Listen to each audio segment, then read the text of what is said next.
Good evening, my little cookie crumbs, and welcome back to another episode of Hells, Bells, and Panther Tracks. When we left off, Izu, no. Alright, guys, let's just jump right into it. Cub! The panther cried. She made her way carefully down the cliff, right next to her beloved cub. Cub, Izuku, honey, look at me. Open your eyes, she begged. Izu, honey, sweetie, look at me. Izuku groaned. Mom, I'm sorry. Oh, honey, it's all right. It's okay. No, I'm sorry for being such a burden and causing trouble. Please, Mom, forgive me. Hush, honey. Don't speak.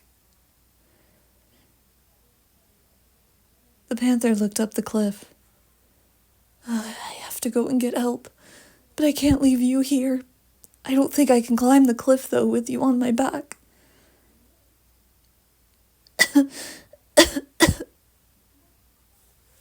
Oh, Cub. What do I do?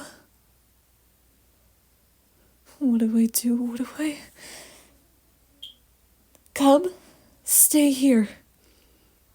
Mom. Just close your eyes, Cub. Just close your eyes. I'll be right back. Don't you go anywhere. And she hopped up into the cliff and took off like a shot. Somehow she made it back to the house in record time, where President Mike was pacing in the living room, his daughter sitting on the couch clutching a bunny. The blonde-haired male was frantically waving his arms and talking to someone. Oh, Sho, I don't understand. Where did he go? I don't know, Hisashi, she heard on the other phone. I don't know, but we'll find him, all right? Hitoshi and I are on it. Oh, I wish his mom were here. She could help us. Oh, Sho, she's here. She can help. Oh, hold on. Hisashi ran over to the panther after he noticed her by the door. Do you know what happened? Where's Izu? I found him. He's at the bottom of the quarry. Please come. Come quickly. He's hurt. He's hurt badly. Lead the way, please. Sho. She said she's found him. Meet us at the infirmary. And he clicked off the phone. There was no time. They needed to get to Izuku and get to him quickly. Eri? Honey? I know, Papa. Go right to Grandma Chio. That's right, sweetie. And go as quick as you can. Tell her we're bringing her an injured patient. Yes, Papa. And off she went, as fast as her little legs could carry her. Lead the way. The panther nodded, and off they went. She showed him where he was. The two made it down to the cliff as Aizawa and Hitoshi showed up. They stayed at the top, just in case. They didn't want to cause any rock slides. The voice hero and the panther managed to get Izuku up to the top. Hopefully they didn't injure him further. They didn't know if he had any kind of back injuries or not. They went as carefully as they could, taking Izuku back. Chio got right to work. Eri looked on in horror, seeing her newly fostered or adopted brother lying there so still, so hurt. She wanted to use her quirk, but she wasn't allowed. She was still working on it, as her quirk was still pretty unstable. Hitoshi wondered what made Izuku run like that. They all had that on their brain. Chio had shooed them out, and the sign above the door clicked on. Hours upon hours. Finally, the light went off. "Come on in, dearies," she said. "He's resting now. He needed to have some surgery. He had some extensive internal bleeding that couldn't be healed by my quirk." "Will he be all right?" his mom said. "He'll be fine, dear. He just needs to rest. If he wakes up, come and get me. But he should sleep throughout the night, mostly." And with that, she walked off. "Oh, Isu, what were you thinking? What caused you to leave like this?" Despite the odds, Izuku woke up. "Mom?" "Oh, little listener, you're not supposed to be awake yet." "I'll go and get Chio," Hizashi said, needing to do something. "Izuku, honey, what happened?" I'm sorry. I overheard Zawa and Yamada say that they didn't want me, and I was just a burden that they had to protect. I'm sorry." "All right, Sonny, that's enough. Back to sleep with you."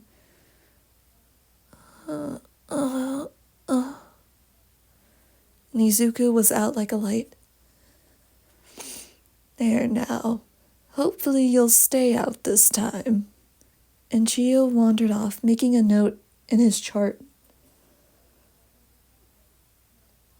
"Dad, Papa, what did he mean? What did you guys talk about?" "I didn't think he misheard. Oh, he misheard us." "He did. And it's all right. We'll let him know as soon as he wakes up that he misheard. Don't worry." "Misunderstood? Misheard? Guys, what are you talking about?" The two parents had explained what had happened and what Izuku possibly heard. But what Izuku didn't hear is that they were willing to adopt him. They wanted to ask his mom if that was all right. "Really? You'd adopt my cub? If it's all right with you, it's more than all right."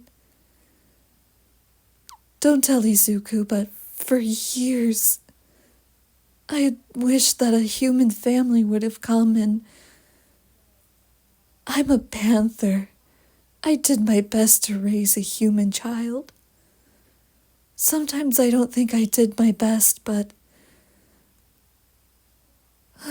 I've always wanted Izuku to have a big family. My wish has been granted. And soon his will be, I know it. As soon as this misunderstanding is cleared up. Of course, don't worry, we'll get it solved. For now, let's just try to get some rest." They all fell into a restless sleep.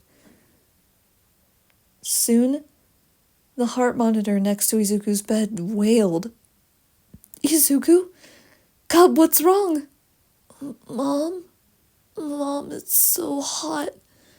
It's so hot. I'm burning." Shota had bolted to get Chio. "Oh dear, this is the last thing he needs. What's going on? What's wrong with my cub?" Yes, just as I thought. It's an infection." "Is he gonna be okay, Grandma Chio?" Hitoshi asked. "I'll get him started on some antibiotics. If they don't clear his fever and get rid of the infection, I'm going to have to do another surgery. I don't want to, but it might have to happen." "Here's hoping the antibiotics work. Oh, sweetheart, oh, Izuku."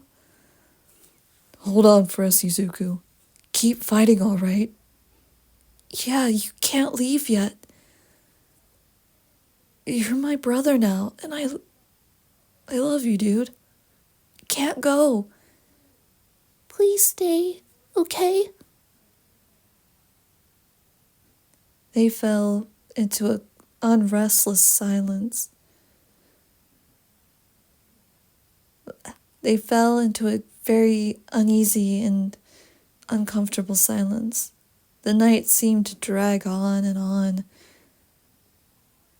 Izuku kept thrashing, moaning, and claiming to be on fire. They prayed for his fever to break. It didn't. Chiyo had to run Izuku back into the OR, and they were shooed out of the room again. With her hearing, she listened, the Panther did. And the Panther heard a sound she had hoped she would never hear, ever. The sound of her cub flatlining. Cub! Uh-oh, that doesn't sound good. Man, how much can I torture this poor kid? Jesus. Alright, guys, that's going to do it for this episode, and I will see you next time. Bye-bye.